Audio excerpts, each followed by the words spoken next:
Правец, нещата се обърнаха. Да, вижте, това е в първия матч, който победихме Лукол, това беше част от нашата стратегия, аз да бъда по-изолиран в страни, за да отворим полето за отбора. Да. И едва ли не трябваше да направя аз тази жертва, която беше много успешен ход на нашия треньор. Така се получи. И това също изненада отбора на Лукол. Но както го показах и сега, миналата седмица, когато ги победихме, аз и преди съм го казал, Андре Овенс е много силен защитник без топка. Но когато получа топката, мисля, че... Няма спиране. Да, мисля, че много трудно може да ме спре. И наистина много добър защитник, показа го и срещу мен, и срещу Аран Харпър, не може да му се отрече. Бил е играч в NBA. А за други защитници, не мога да кажа, Левски и Варна пазят като цяло добра защита, но индивидуално никой в тази лига не може да се отрече. Любомир Минчев беше самия, помниш, много добър пазач. Така е, да. Ало, добър вечер. Добър вечер. Да, слушаме ви. Мартине, всички фенове благодарим на теб и на целия отбор за удоволствието, за добрата игра, която ни доставяте. Изпълненията ви направиха така, че залата отново да се напълни. Имам така питане към теб. Мислиш ли, че ако отидеш от друг отбор, в България ще бъдеш толкова уважаван, толкова обичан? Ти стана нашия любимец. Едно нещо искам да знаеш, че пред такава публика в България просто няма къде да играеш при такава пълна зала. И ние всички искаме и следващата година да останеш в Ямбол. Благодарим ви много. Хората те желаят, хората ти искат, но казахме нещо по този въпрос, че е рано, прекалено рано, плейофите не са започнали, далече е за всичко. Мога да отговоря на господина, аз мисля, че го познавам, дори и се сещам, но искам да кажа, че той е прав. Пред друга такава публика в тази държава, в тази лига, предполагам, че няма как да бъда по-обичан и уважаван и да изпитвам по-голямо удоволствие да играя. Да, самите обаждания по телефона показват точно това, нали? Така е. Ало, добър вечер. Нещо тук връзката не се получи. И не мога да кажа изобщо дали аз следващата година съм в Ямбол, дали съм в друг български отбор и дали, дай Боже, съм някъде навънка, което също е моя цел. Но наистина съм признателен и оценявам всичко, което Ямбол и публиката и всички, които ме подкрепят, са ми дали. И наистина господин е много прав в това. Да. Аз нещо си спомних, но след като чуем зрителя. Ало? Здравейте! Да, да поздравя Мартин за добрата му игра и да го питам за какво мечтае, къде би искал да играе, кой му е най-близкият в отбора и би ли дал нещо за личния си живот? За личния живот и аз щях да те питам, но тук зададаха 4 въпроса според мен. За какво мечтае? За какво мечтаеш, кои са ти най-близките от отбора и къде искам да играя? Къде би искал да играеш? Така. Откъде ще ги започнем? Отзад напред? Не, по каналния ред ще ги започнем. Добре. Да не забравиш после да кажеш нещо и за любовта. Добре, шегувам се. Ами, мечтая, както предполагам много хора, и аз мечтая да съм здрав, всички мои близки и обичани от мен хора също да са живи и здрави. Мечтая да имам все такива добри приятели и да съм като цяло щастлив човек. Затова мечтая главно. А вече чисто професионално мечтая да стигна до там, докъдето са ми възможностите, дори може би малко да ги надскоча, но това не мога да кажа аз докъде ще е, това времето ще го покаже, но мечтая да стигна възможно най-нагоре и да се изявя и да се покажа пред възможно най-голяма аудитория. Дай Боже. Чисто професионално. Дай Боже и да си здрав. Имаш обаче и още един въпрос. Да, за съотборниците. За съотборниците, с кои си най-близък? Значи това е много...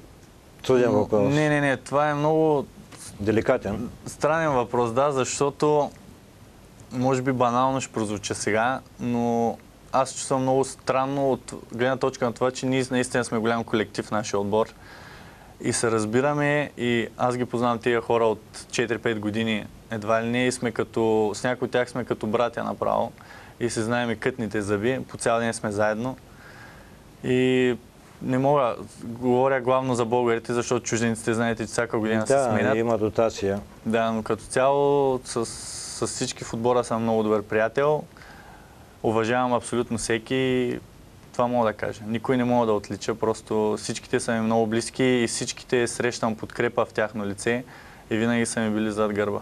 Да, и аз чувам от много хора, които са близо до отбора, че сте чудесен колектив, което е прекрасно, разбира се. Ало? Слушаме ви? Ало? Да, слушаме ви. Вашия въпрос към господин Дурчев? Също не е въпроса напомнене или пожелание. Явно има желание да играе в друг отбор или в чужбина, но да има предвид съдбата или кариерата на Митко Ангелов, който беше според мен в най-добра форма. Най-добре играеше в Ямбол, а след това като отиде в чужбина в Гърция нямаше успех. И следващия баскетболист Павел Маринов, който в Лукол почти не играе. Да. Благодаря. Благодарим и ние. Така е. Така. Наистина е така. Това да играеш в чужбина крие особено големи рискове, особено за играч от България, защото българските играчи не са особено добра стока в Европа, или поне така не се котират изобщо, въпреки че напоследък има много добри примери българи в чужбина, които играят добре. Но апетита идва сяденето, това мога да кажа, и когато амбициите на даден човек са големи, според мен той трябва да опита докъде може да стигне. И мен не ме е страх наистина да опитам докъде мога да стигна. Въпросът е дали сега е точният момент, кога е точният момент изобщо. И аз не съм казал изобщо, че ще ходя някъде, просто това са едни хипотези, въпрос на оферти, въпрос на много неща. Да, абсолютно. Имаше един хубав женски глас, който те попита за свободното ти време, как го уплътняваш, доколкото имаш свободно време. Кажи сега за криминалетата. Ами, тя едва ли е имала пред криминалетата. Други неща тогава кажа. Много малко свободно време имам покрай баскетбола, особено и като имам изпити. Но като хоби, нали, така се казва, ако даден човек има хоби, моето хоби е да съм сред приятелите си и да по този начин аз си почивам и успявам да релаксирам.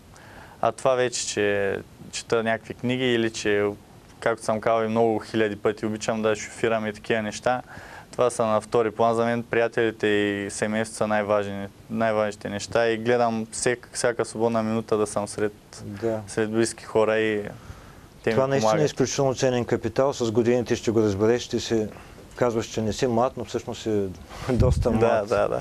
След 30 години, ако се видим, ако се чуем в това студио, например, дай Боже да сме живи и здрави, времето ще ни затисне, както обикновено, когато има интересен събеседник. Един последен въпрос искам да те попитам, т.е. два. Единия, и двата може да бъдат бързи като отговори. Имаш ли някакъв ритуал преди да започне матча? Момент. Добре. Ало, добър вечер. Добър вечер. Да, слушаме ви. Аз съм много да кажа, че Мартин е много хубав. Много хубав, да, така. И това е. Това е най-важното. Благодаря. Виж колко са кратки жените и колко така е, жените винаги с малко думи казва страшно много неща. Така Ти за жените нищо не казва обаче и този път се измъкна. Ами не, аз просто си пазя личния живот много стриктно. Много стриктно. И съм се научил, че това е правилният начин и не позволявам изобщо никакви намеси в личния си живот. Да. И затова избягвам и тази тема. Да кажа, че донесе 5 снимки, но и там нямаше дама за успокоение на тази дама, която се обади, така че продължаваме. Не, снимките, няма да имаме време за снимките. Ритуал имаш ли преди започване на матч? Ами, специален нямам. Може би правя едни и същи неща постоянно преди всеки матч, но специални ритуали, като да влизам с еди си кой крак в залата и някакви такива неща, нямам. Но имам някои неща, с които се мотивирам, гледам някакви филми и клипове, но това не са толкова стриктни ритуали. Да. Може би се релаксираш по някакъв начин преди. Да. Ало, да? Добър вечер. Добър вечер, слушаме ви. Искам да поздравя Мартин Дурчев на матча на звездите в София. Специално заради него ходихме цялото семейство. Чудесно. Да, а бихте ли нещо го попитали? Нямам въпроси. Да, благодаря ви много.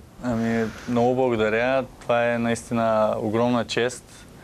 И това, че хора са се дигнали да ни гледат в София и лично мен наистина много ме ласкае и няма какво да кажа, освен много голямо благодаря. Да. Ало, добър вечер. Добър вечер. Да, слушаме ви. Моят въпрос към него е: кое му е любимото място в Ямбол, освен зала Диана? И какъв е неговият съвет към момчетата като мен, които се опитват да му подражават на терена? Да. Честно казано, аз трите ми основни места в Ямбол са хотела, в който съм, зала Диана и Кауфланд, където пазарувам. Рядко излизам някъде, но любимото ми място е зала Диана. Няма друго освен него в този град. Да. На такива млади момчета, които, както каза зрителя, искат да ми подражават, първо ще им кажа да не ми подражават за стрелбата, защото това е една ужасна грешка, която могат да направят. Но като цяло, който иска да стане добър спортист, добър баскетболист, трябва да е много постоянен, много трудолюбив, да има наистина характер и да знае каква жертва е готов да направи за това, което си е поставил като цел. Да. Това е. Големия спорт иска жертви. Така че отговори на моя въпрос, щях да ти попитам кои са трите качества, за да стане човек голям спортист, респективно голям баскетболист. Въпреки Челси Барселона, ти събра страшно много обаждания, за което ти благодаря, че ми беше гост в студиото на Фокус. И аз благодаря, беше удоволствие. Надявам се по-нататък да имаме отново чудесни поводи да се виждаме. Желая на теб и целия отбор бронзов медал не, а игра на финал тази година. Боже. Пак имаме зрител, ще го уважим и него. Ало, добър вечер. Добър вечер. Да, слушаме ви. Аз съм заклет фен на Барса, ама заради това момче пренебрегнах моя любим отбор Барса, за да го видя и за да го чуя. Благодаря. И да го питам, къде би се чувствал толкова щастлив, отколкото в Ямбол? Да, благодаря ви. Само реализация във всеки отбор извън Ямбол, да не каже в европейски отбор, той има потенциал. И другия ми въпрос е, след недобро представяне на отбора, как се възстановява психически, как релаксира за следващия матч, как се мотивира? Искам да е жив и здрав и да бъде винаги в Ямбол. Да, благодарим ви.